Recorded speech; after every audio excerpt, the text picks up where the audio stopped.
دیکھیے پہلے ہی جو آرٹیکل 370 کا خاتمہ، اس کو ایبروگیٹ کرنا، یہ جموں کشمیر میں ایک ہسٹوریکل سانیہ ہے. ایسا نہیں ہونا چاہیے تھا، کیونکہ جو آرٹیکل 370 ہے یہ جموں کشمیر اور ملک کے دوسروں حصوں کے ساتھ ایک پل کا کام کرتا تھا. اس سے رشتے نزدیک ہو رہے تھے اور اسٹرنگتھنڈ ہو رہے تھے. ہمارا آپس کا میل جول وہ کمزور ہو گیا، اور میں سمجھتا ہوں اب بھی یہ ملکی مفاد میں نہیں تھا ایسا فیصلہ کرنا، کیونکہ جموں کشمیر کے اپنے ریپرکشنز ہیں. جموں کشمیر یو پی نہیں ہے، بہار نہیں ہے. جموں کشمیر ایک ایشو ہے، ایشو کے نظر سے اس کو دیکھا جا رہا ہے. لیکن میرا ماننا ہے کہ ایک وقت ہوگا کہ جو جموں کا آرٹیکل 370 کوئی بھی حکمران ہو، اس کو اس غلطی کا احساس ہوگا اور یہ ریسٹور کرنا پڑے گا، کیونکہ اس سے یہاں کے لوگوں میں بددلی پیدا ہوئی ہے، مایوسی پیدا ہوئی ہے.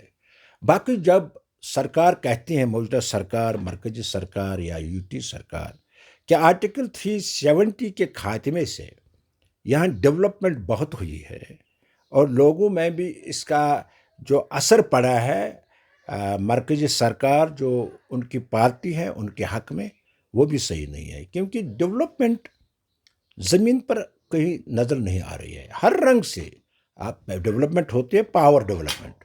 آپ دیکھتے ہیں کتنی پاور کی کٹوتی ہوتی ہے، کیا پروڈکشن، کتنا پاور انہوں نے اور بڑھایا ہے. ڈیولپمنٹ ہوتی ہے یہاں کی جو دو مین جو انڈسٹریز ہے، ٹورزم اور فروٹ انڈسٹری، دونوں ٹھپ ہو کر رہ گئے ہیں. اور اسی طرح ڈیولپمنٹ ہوتی ہے امپلائمنٹ کے اپرچونٹیز کو اجاگر کرنا، پیدا کرنا. وہ کہاں ہو رہا ہے؟ دو ہی لسٹ سرکار نے آج تک نکالے، سروس سلیکشن بورڈ نے.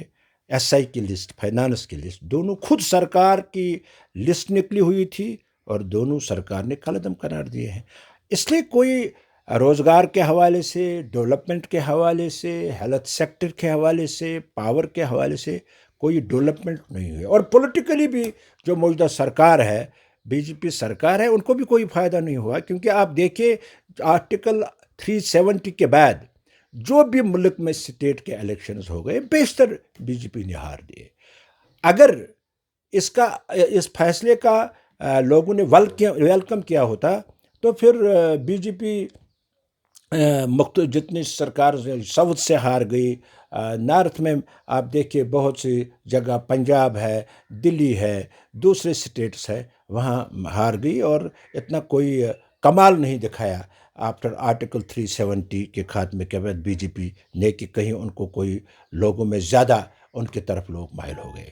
اس لیے مجھے لگ رہا ہے یہ بڑا غلط فیصلہ تھا. لیکن اب اس پر ہم زیادہ ٹپنی بھی نہیں کر سکتے، کیونکہ اس وقت یہ سپریم کورٹ میں چل رہا ہے. اور سپریم کورٹ میں آپ کے میدم سے میں لوگوں کو بھی کہنا چاہتا ہوں کہ ہم پہلی جماعت ہیں، پیپلز کانفرنس، جنہوں نے سپریم کورٹ میں پٹیشن کی ہے.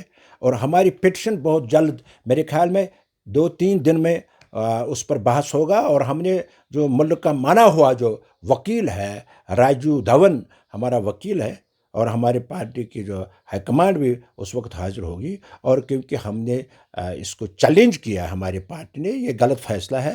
اور مجھے یقین ہے، امید ہے، کیونکہ اس وقت جو جوڈیشری جو ہے انڈیپینڈنٹلی کام کر رہے ہیں، ان سے ہمیں انصاف کی امید ہے. اور ہم انصاف ہی چاہتے ہیں ان سے. اگر سرکار نے غلط کیا، ہمیں امید ہے جو سپریم کورٹ اس کو ٹھیک کرے گی. جموں کشمیر کے لوگوں کو بہت امیدیں ہیں، اور یہ ملک کے مفاد میں ہے کہ جو آرٹیکل 370 جتنا جلدی ہو سکے اگر اس کو ریسٹور کیا جائے. بی جے پی اس پہ سیلیبریٹ کر رہا ہے یہاں پہ بہت سارے ڈسٹرکٹوں میں، سری نگر میں بھی. تو مطلب آپ پیپلز کانفرنس اس ڈے کو کس طرح مانتے ہیں؟ دیکھیں بی جے پی سیلیبریٹ کر رہی ہے تو کس لیے کر رہی ہے؟ میں نے آپ کو پہلے ہی کہا، کوئی آرٹیکل 370 کے بعد کوئی انقلاب ان کے حق میں نہیں آیا ملک میں. میں نے آپ کو کہا پولیٹیکلی جب آپ دیکھیں گے آفٹر آرٹیکل 370 کے ایبروگیشن کے بعد بیشتر سٹیٹ جو ہے بی جے پی نے ملک میں ہار دی. تو ان کو کس لیے ابھی تو وہ ڈری ہوئی ہے، جموں کشمیر میں الیکشن نہیں کر رہے ہیں. کیونکہ اگر ان کو یقین ہوتا کہ جموں کشمیر میں بھی لوگ ہمیں خوش ہے اس فیصلے سے، تو وہ آج 6-7 سال سے یہاں کے لوگوں کو جمہوریت سے محروم نہیں رکھتے. یہ واحد اسٹیٹ ہے، واحد یوٹی اسٹیٹ ہے جموں کشمیر، جہاں ابھی تک الیکشن نہیں ہو رہے ہیں. اس لیے مطلب ہے جو موجودہ سرکار ہے ڈری ہوئی ہے.